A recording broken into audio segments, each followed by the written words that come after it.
Hello folks, J. Scott Phillips here, and we are bound at least one more time for the final frontier here before the end of the summer of Trek, which is wrapping up in just a couple days, the end of August.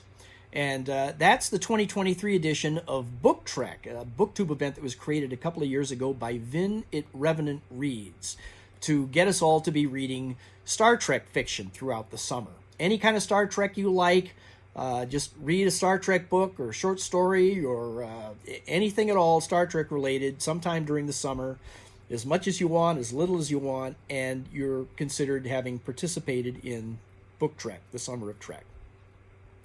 And he's got quite a command crew of co-hosts this year, and I'll list them in the descriptions down below, along with a link to Vin, his announcement video for the summer of Trek. And one of those co-hosts is Steve Donahue. And once again, he's come up with a booktube tag for Tag Tuesday this week, this time based on Star Trek Voyager. Now, he's done a few of these already for other Roddenberry-era Star Trek series. The first one being the original series, maybe a month or so ago. Then he followed that up a couple of weeks later with a tag for The Next Generation. Then last week he had Deep Space Nine, and this week Star Trek Voyager. And they are always based on questions or prompts revolving around mostly the characters and crew of those different shows. And they're not book tags in particular. He's not asking about books relating to these characters. Instead, these are questions that he likes to ask of the nosy variety. He's just kind of enjoys butting into our personal business, and those of us that enjoy such things will happily indulge his curiosity. So, and if you yourself are a Star Trek fan and enjoy people butting into your personal business and you've got a booktube channel, maybe you'll join in the fun here. But let's jump into the prompts here. So Steve asks for his prompt number 1. The USS Voyager is equipped with bioneural gel packs that are often more trouble than they're worth. Do you suffer from any kind of allergies? And I guess that's because the computers on the USS Voyager, unlike starships from previous series, have a biological nature to them. These gel packs operate kind of like a living system, so they can exchange information much faster. But because they are biological in nature, they can become infected, so can cause problems. So the question then is, do you suffer from any kind of allergies? And I can't say I really suffer from any allergies. I have one annoying allergy, and that's to cats. And I grew up with cats, always had cats around as a kid. And I had no symptoms in those days. But my understanding is that some allergies, like that of allergies to cats, can be cumulative. In other words, you've always been allergic to cats, or in my case, I've always been allergic without knowing it because I didn't exhibit any symptoms. It wasn't until after years of exposure to cats that it reached kind of a tipping point, and then the symptoms will manifest themselves. And that didn't happen to me until I was in college. And I didn't know what was going on for a while because I would just suddenly get these itchy eyes and runny nose and just very annoying. And it wasn't until after a little while I started to put 2 and 2 together and realized that it was only kicking in when I was around these damn cats. So the solution, of course, was just to avoid cats whenever I could. So that wasn't too much of a problem until I am visiting friends who have cats. And then I just have to be careful either to avoid them, not to pet them. Sometimes it's tempting to pet them because they come up and are purring and all that, and you want to get in there and scratch them behind the ears and all that, like I grew up doing. But I always have to stop myself or take some kind of a non-allergenic pill or something to gird myself against such things. Other than that, I don't have really any allergies, certainly none that I suffer from. Prompt number 2, Captain Janeway is a terrific starship captain who sometimes doesn't know when to back off. Do you share this trait? Can you ever lose focus and need to be pulled away from something? Well, I think for me, it's kind of the opposite of that. I don't lose focus and need to be pulled away. Instead, I just focus in, I lock in on something, and I need to lose focus to get away from that. I think I have some obsessive compulsive disorder tendencies in some areas. I'm sure I'm on the spectrum somewhere, but I will, if I have a task, once I get into it, I lock onto that, and if something is distracting me that wants to pull me away from it before I finished it, either completely or to my satisfaction, it's just annoying and frustrating. And as an art director and creative director for a career most of my life here, that has been a problem. So I've needed to teach myself that if suddenly priorities change in deadlines or something, I'm focused on getting something done by a certain deadline, and another priority comes in that is suddenly now more important than that other deadline, I have had to teach myself to put the thing aside and then go and move over to this. And then what happens is I move over to this other priority here, and I get focused on that, and I can't let go of that until that's done. So multitasking has never been a strong suit for me, but once I lock onto something, I'm going to get that done. I'm going to get it done as best I can. So I try to look at that as a silver lining. Anyway, that's just been a kind of a albatross I've been bearing for a while. Question number 3. First Officer Chakotay returns to Starfleet from the terrorist Maquis. How readily would the friends of your youth recognize you today? And I guess that depends on what I would consider my youth at my advanced age here. If I think of anyone that I knew from elementary or junior high school that I haven't seen in all those years, I don't know if they would remember much about me to really notice that there's a difference or not, other than we were both much older.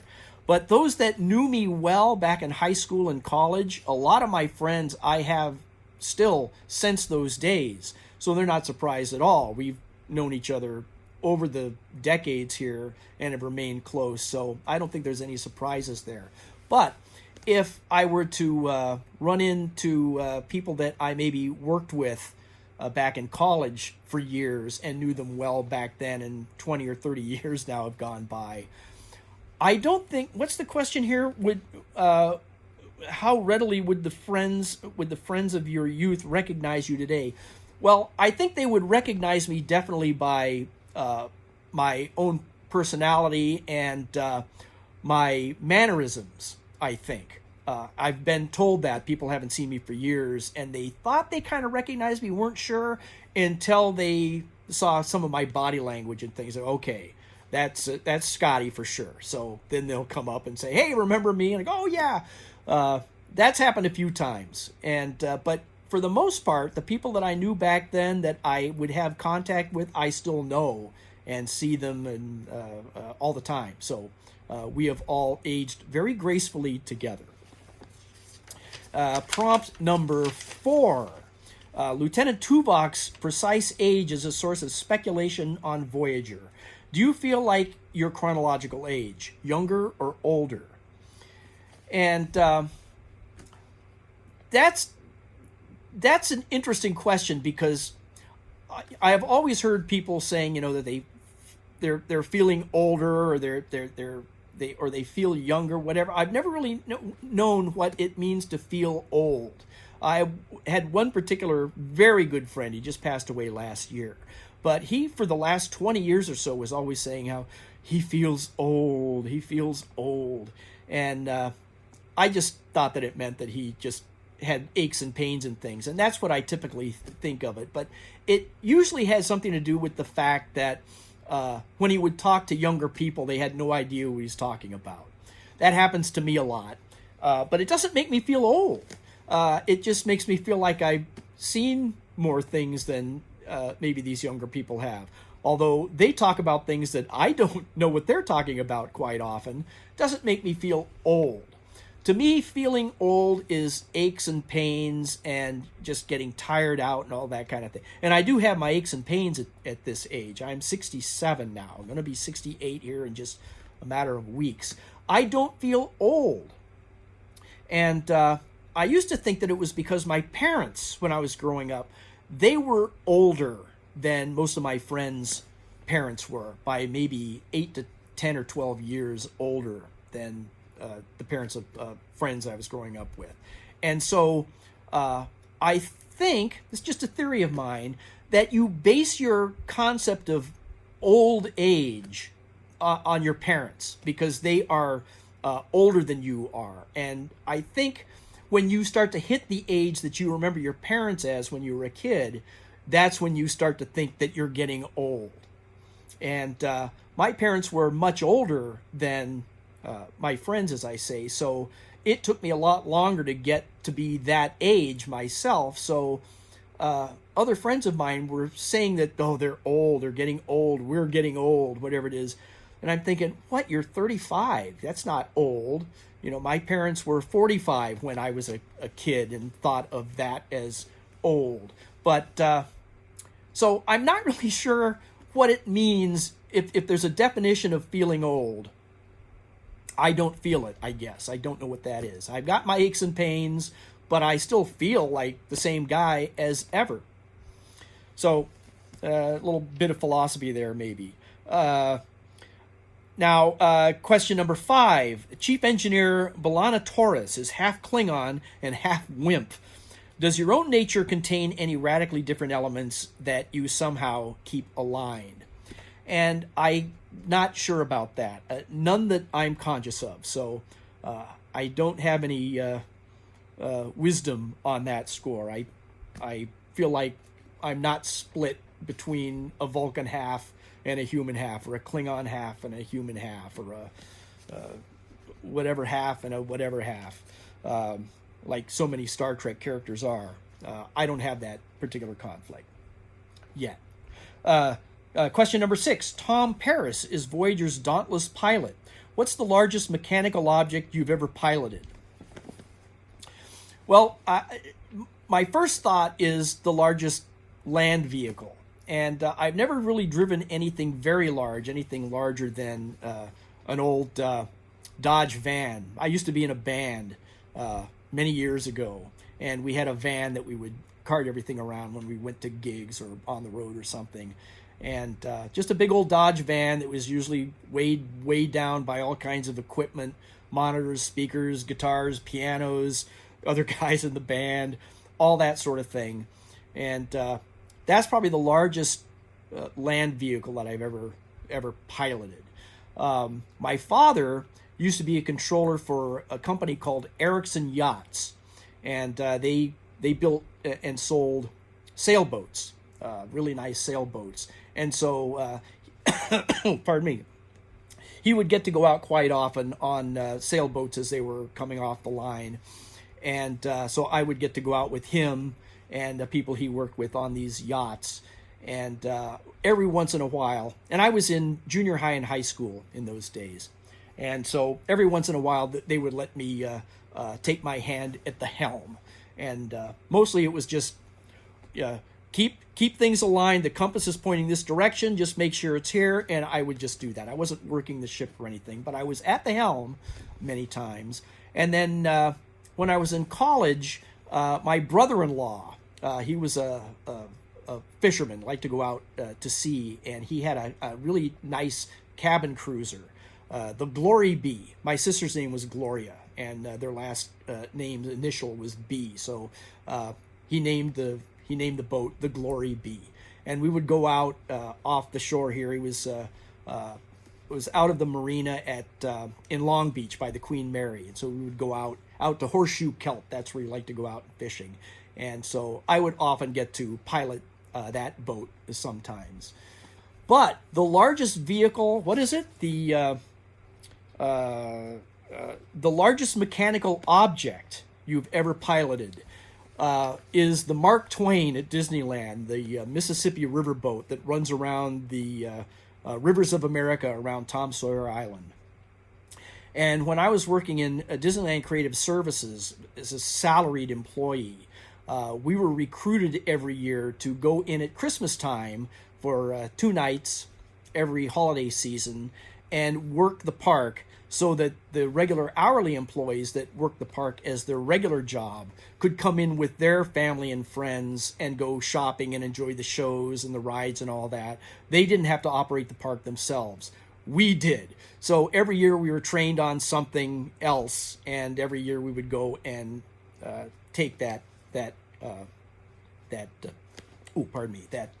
job for a couple of nights every year. And one year I was trained on the Mark Twain, and being an old Mark Twain fan myself, of reading all of his books and all that, and Life on the Mississippi, and wondering what it was like for old Sam Clemens as a boy, wishing he could grow up to be a riverboat pilot. I kind of appreciated that aspect of his literature.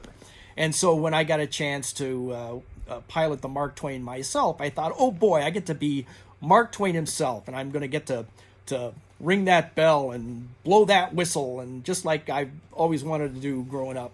And so that was a lot of fun for, I mentioned in another video, for about an hour. And then after a while, it just became very boring because these shifts were at night. These Christmas parties for the other cast members was always 2 evenings during Christmas time. So it was dark out, and the Mark Twain itself is on a track, so you don't really technically pilot it. You just get the thing to go and stop, and you shine a spotlight around at different points of interest as you go around the island and all that.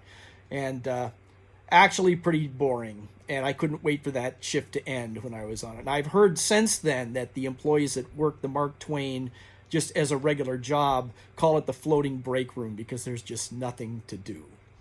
But I piloted, that was the largest mechanical object I ever piloted. The Mark Twain, old paddle wheeler. Prompt number 7, Neelix, Voyager's cook and morale officer, once said, "It's nice to be nice. Are you nice, just in general?" And I guess as a general rule that I like to be nice. And I think I am generally considered a nice guy. But I do have kind of a wise guy sense of humor. And that will get me in trouble from time to time. And aside from my sense of humor, when I was in college, I had my first job at Disneyland working at a restaurant there. And I worked there long enough to become lead. So I was running the kitchen during my shifts. And the way I was trained was a bit of a drill sergeant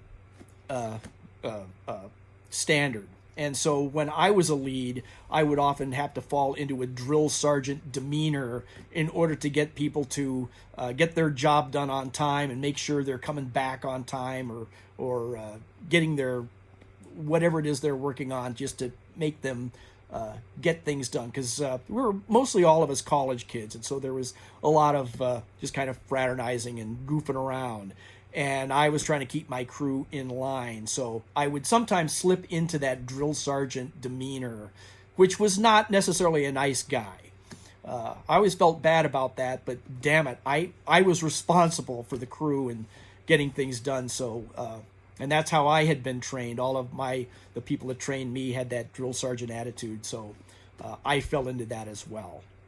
It's probably a better way. I never saw an example of it, except maybe on Star Trek, but you would see the drill sergeant attitude crop up from time to time on there. But anyway, life's lessons there. So other than that, I think I'm a pretty nice guy. What do you think? You let me know. Now, question number 8. 7 of 9 is a recovered Borg drone who finds a new family on Voyager. What are your thoughts on the concept of found family? How close are your friends to family? Well, like I said before, I have a few circles of really close friends, and most of them go back years and years. And in fact, once I have a close friend, even if I've only known them for a few years, I generally expect that I will know them and remain close to them for years to come. Other than leaving places of employment, I can't think of any close friends that I've fallen out of touch with and never stayed in contact with. And I guess that's somewhat unusual. I'll tell people that I've got friends for, going back to elementary school and junior high school, and my first job and all that. In fact, a lot of my close friends today are from that first job at Disneyland, working at the restaurant. We've all remained close and worked together over the years, so is that a found family? I guess they're as close as family, brothers and sisters, many of them to this day. So there you have that. Then question number 9. Ensign Harry Kim is perpetually awestruck and dumbfounded, except in Timeless. How annoying are you? And I guess that goes back to my sense of humor. I do have kind of a wise guy sense of humor, and I just by nature, ever since I kind of came up in high school and college, loving the Marx Brothers. They were having quite a rejuvenation back in the 1970s there, and I was a particular fan of Groucho.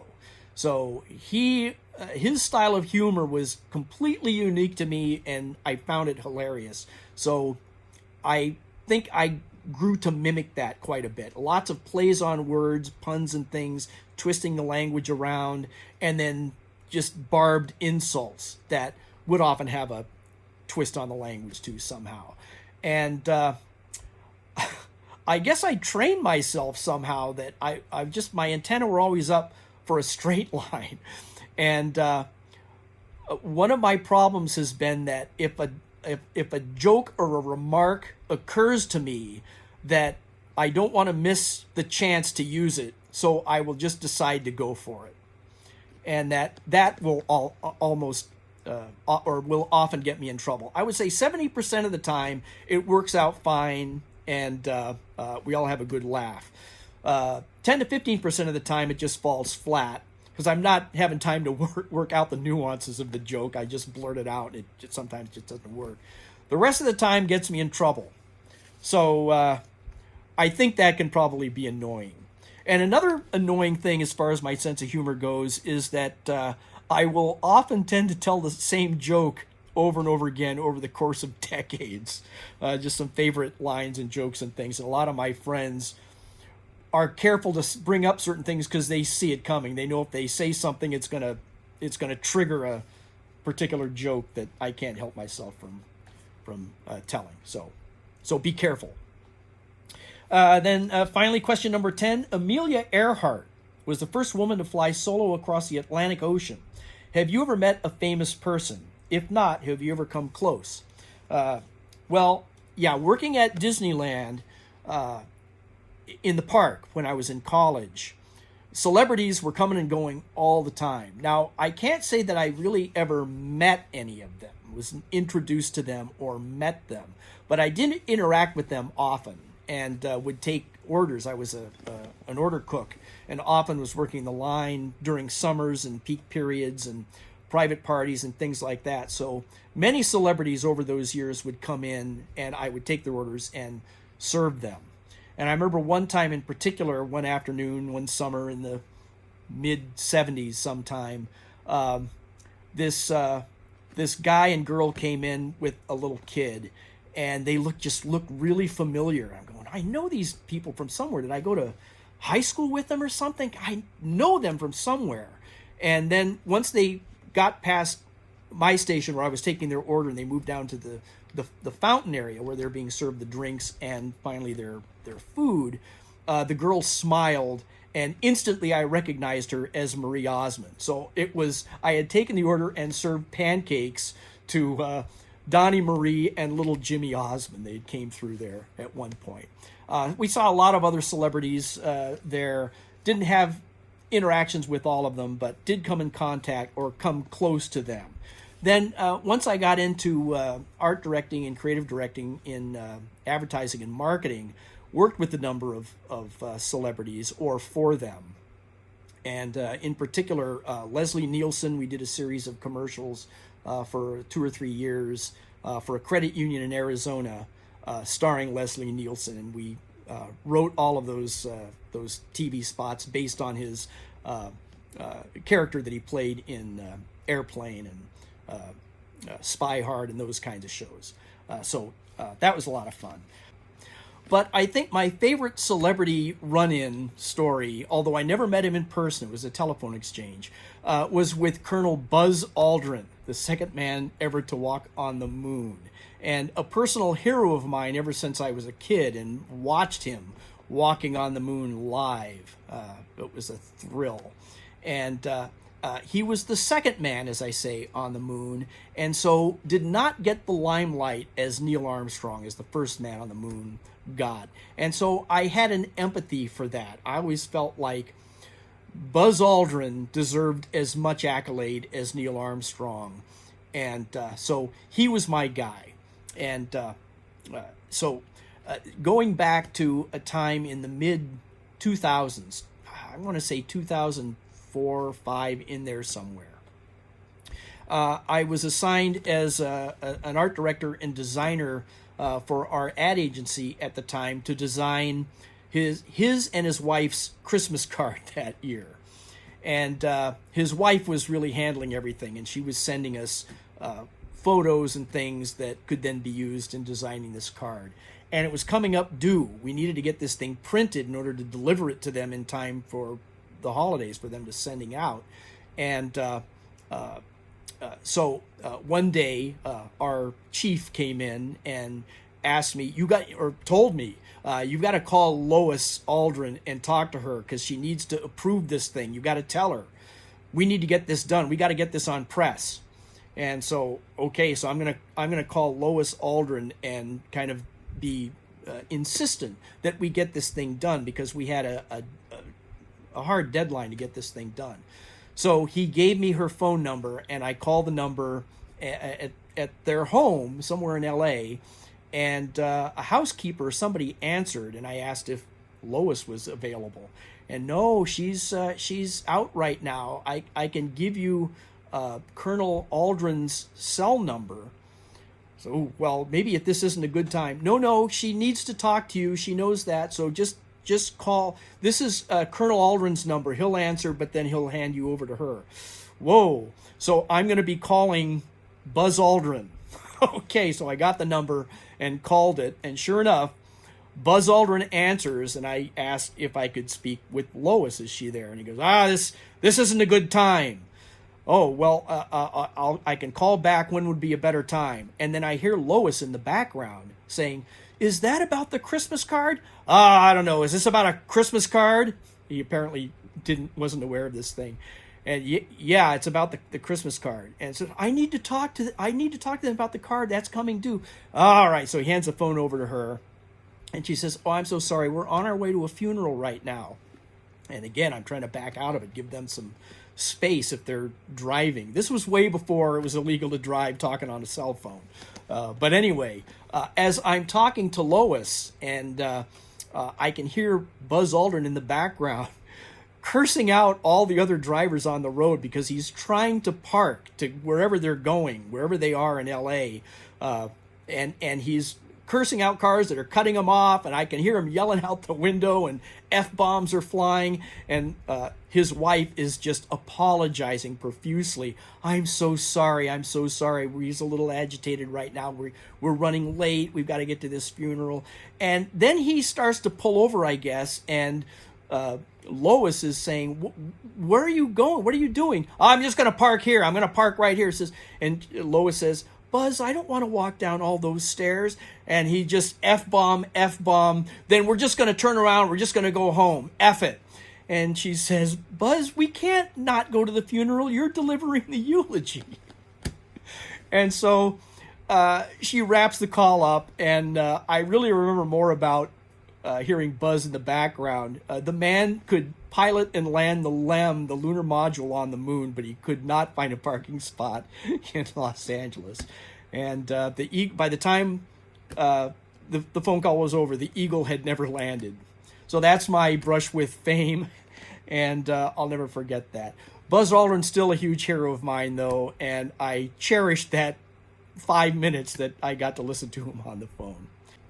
Well, doggone it, I was all packed up here, and I realized that I had not tagged anybody. Now, I don't think that Steve Donahue tagged anyone on this tag himself, but I generally assume that it goes without saying that he is tagging all of his fellow co-hosts. So that takes off my list a lot of people that I would normally be able to tag, knowing who is and isn't Star Trek fans on BookTube.